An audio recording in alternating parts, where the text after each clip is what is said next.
Hello and welcome. This is the Astrology of the Week Ahead podcast, and I'm your host, Chani Nicholas. Look, I love this week. I'm not going to lie. I'm going to cut to the chase. This week has such good potential in it. This week wants to help us bounce back from whatever occurred during last week's full moon that was, ripe with potential healing. And it fills us up with the confidence we need to go forth and prosper and do all kinds of amazing things.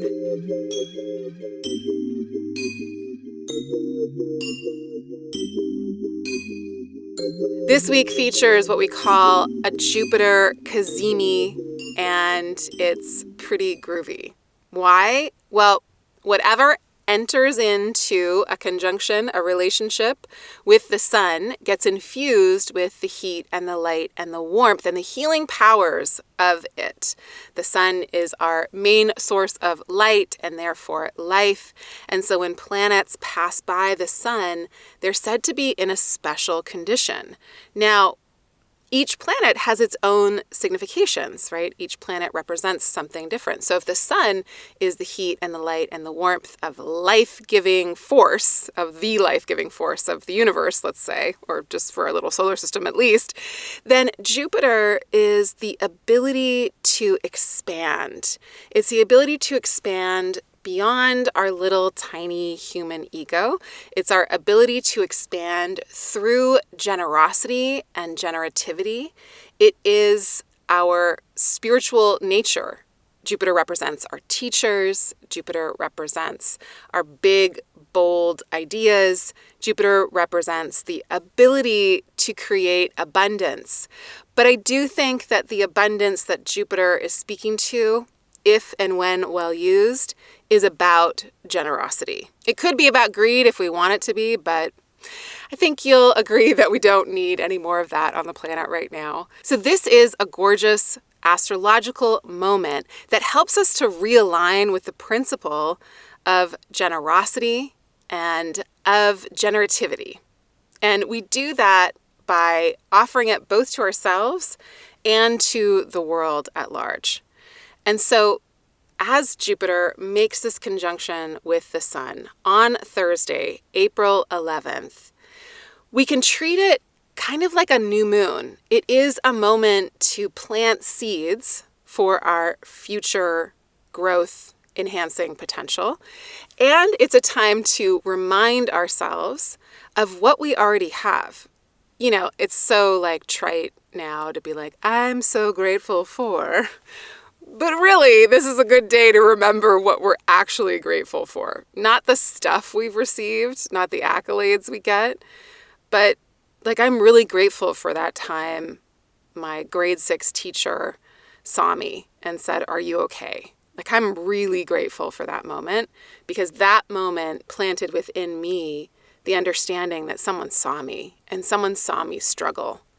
And I have a million moments like that. So no matter how much pain I endured or what the things were, the hardships that I had to get through, when I focus on, or when I just remember, and it's not even to only focus on that, but when I remember and recall the people that came to my aid and the ways in which life was able to move me a little this way and move me a little this way and be like, hey, go down that path, get on the plane, go to LA, go live your life somewhere else. And my ability, that part of me, to listen to those voices or to receive that help or that recognition, that's what I'm grateful for. That's when I feel actually truly blessed. When I remember and recall the people that were able, or the moments that were able to show me another way, that were able to lift me up out of my little tiny worldview or my pain or, all of the things I was focused on, and remind me that there was something else.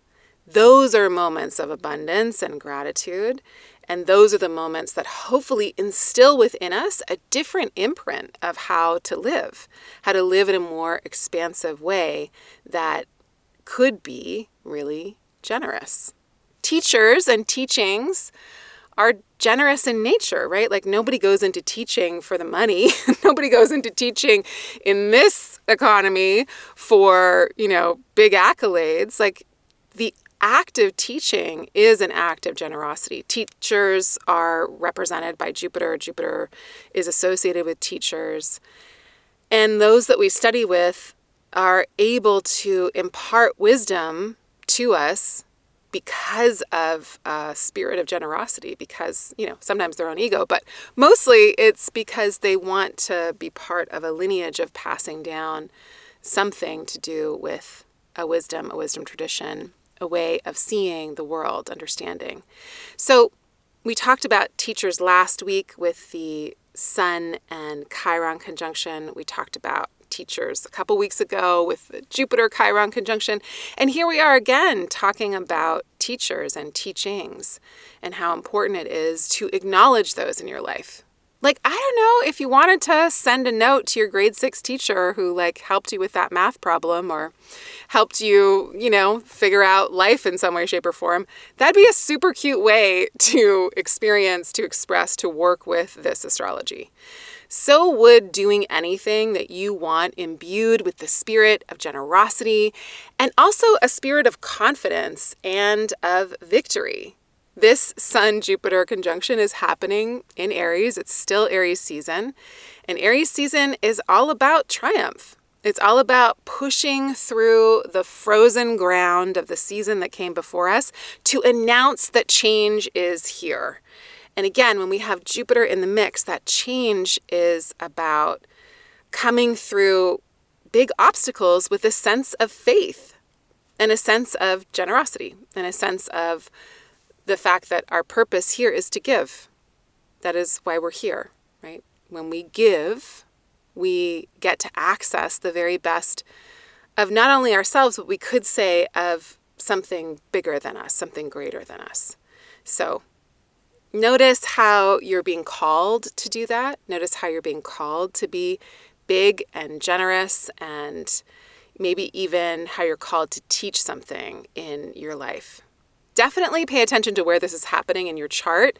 If you are a subscriber to the Chani app, I go into great detail about what this means in your chart specifically. But the part of your chart that contains Aries is going to have this mark and have this blessing. And look, this is the big thing that happens, the last kind of big thing that happens while Jupiter is in Aries. There will be an eclipse here, but this is the last blessing that happens in this sign while Jupiter is here. Jupiter is about to leave Aries and it won't come back for another 12 years.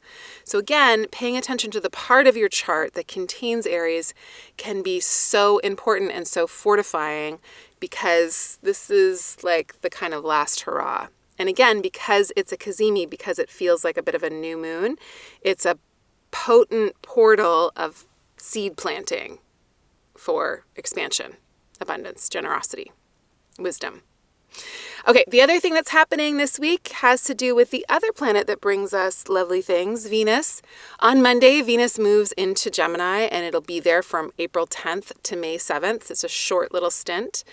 It's chatty, it's flirty, it's a butterfly, it's very social. It is going to help us to kind of circulate a lot of affection, we could say. On Tuesday, April 11th, Jupiter and the Sun make a conjunction. On Tuesday, April 11th, the day that the Sun-Jupiter kazimi happens, Venus makes a very helpful trine with Pluto. This feels like it's helping us to get introduced to relationships, to resources, to situations of great influence. It feels really powerful and really transformative in a very positive way. So again, Tuesday's got some really lovely things going on. I will say Friday brings us a little bit of a reality check. So it feels like we kind of go from a little bit of an early week euphoric situation, or at least confidence boosting situation, to some hard data and some necessary critique, but also to some limits and restrictions. On Friday, the 14th, Venus makes a square to Saturn, and there's some renegotiations that have to happen, either in a relationship or in regards to a creative project or in regards to something about your needs and being able to understand, your values and how to center them. So something has to be said no to on Friday. And if it's like a party or, the third party you got invited to, it's okay.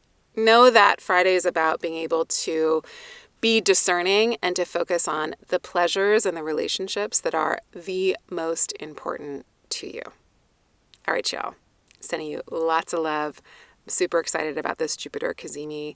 I hope it helps to plant that seed of awareness within you, that you have everything you need, that you are abundantly resourced as your own human self, and that you have more than enough to give and to share, and that wherever this is happening in your chart, you feel that and you remember the power of being connected to each other through a sense of generosity and generativity of the self.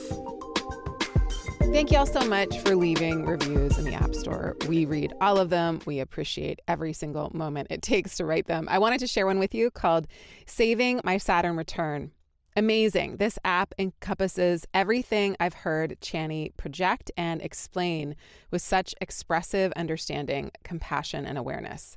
I've just entered my Saturn return, good luck, and I have already learned so much more about my chart. Chani, you amazing wonder. Thank you, thank you, thank you from the bottom of my heart. Do yourself a favor, whether you are new to astrology or a lover already, this app sprinkles a little fairy dust on the top. All right. See you soon. Bye.